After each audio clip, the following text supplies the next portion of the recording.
નવરચિત અંબિકા અને મહુવા તાલુકામાં ભગવો લેરાયો. પ્રમુખ ઉપપ્રમુખની બિનહરીફ કરણી પણ અંબિકામાં કઈ ખુશી કઈ ગમ જેવો માહોલ. સ્થાનિક સ્વરાજની ચૂંટણીઓ પૂર્ણ થયા બાદ આજે મહુવા અને નવરચિત અંબિકા તાલુકામાં રાજકીય ગરમાવો જોવા મળ્યો હતો.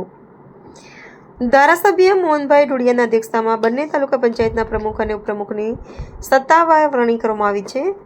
ભાજપે બંને તાલુકામાં તમામ 14 સીટો પર ભવ્ય વિજય મેળવીને એક ચક્રી શાસન સ્થાપિત કર્યું છે, જેના કારણે આજની વરણી પ્રક્રિયા સંપૂર્ણપણે બિનહરીફ રહી હતી. બંને તાલુકા પંચાયતમાં પક્ષ દ્વારા પ્રમુખ અને ઉપપ્રમુખના નામોની જાહેરાતો કરવામાં આવી હતી. અંબિકા તાલુકા પંચાયત પ્રમુખ શિલ્પાબેન રાકેશભાઈ પટેલ, ઉપપ્રમુખ અનિલભાઈ હરકિશનભાઈ મૈસુરિયા, મહુવા તાલુકા પંચાયત પ્રમુખ દેવેન્દ્રભાઈ ઈશ્વરભાઈ પટેલ, ઉપપ્રમુખ કૃષ્ણબેન મોહનીશકુમાર ચૌહાણ. એક તરફ ભાજપ છાવણીમાં જીતનો ઉત્સવ છે, તો બીજી તરફ નવગઠિત અંબિકા તાલુકાના સ્થાનિક લોકોમાં ભારે નારાજગી અને આક્રોશ જોવા મળી રહ્યો છે.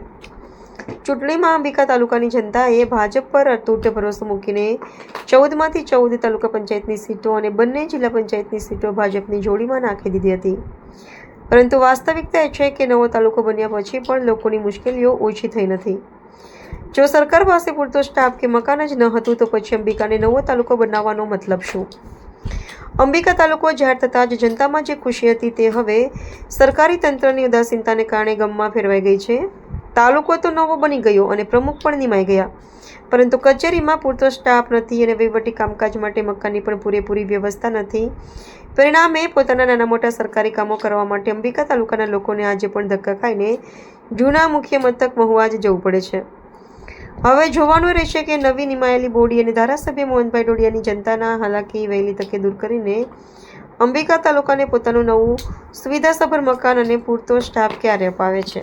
આપનું નામ? શિલ્પાબેન રાકેશભાઈ પટેલ. આપ જે અંબિકા તાલુકાના જે તાલુકા પંચાયત પ્રમુખ તરીકે આપની નિમણૂક કરવામાં આવી છે, એ બાબતે આપ શું કહેશો? અંબિકા તાલુકાના બધા સંગઠનવાળા અમારા ધારાસભ્ય શ્રી ને અમારા પંચાયતના તાલુકા પંચાયતના જે ચૂંટાયેલા સભ્યોએ બધાએ સહકાર આપ્યો અને બિનહરીફ મને ચૂંટી લાવ્યા. એ બધું ખૂબ આભાર એમનો, અને જનતાએ બી મને ખૂબ સાથ સહકાર આપ્યો છે. પ્રમુખ બધા એ બધા ખૂબ ખૂબ આભાર. તો બેન, હવે તમે આ તાલુકા પંચાયતની અંદર તમે પ્રમુખ તરીકે નિમણૂક થઈ છે, તો અત્યારે વિકાસ કાર્યના કયા કયા કામો કરશો?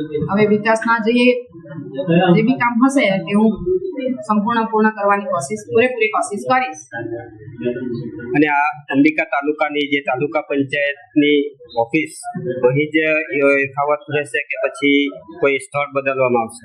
એ તો હવે ટીડીઓ સાહેબ જે નિર્ણય લે અને મારા ધારાસભ્ય જે કહેશે એ પ્રમાણે કરીશું. જી સર, આપનું નામ અને આપનો હોદ્દો શું છે? મારું નામ ડૉક્ટર પિનાકી નાગસોડા, તાલુકા વિકાસ અધિકારી અંબિકા તરીકે નિયુક્ત કરેલ છું.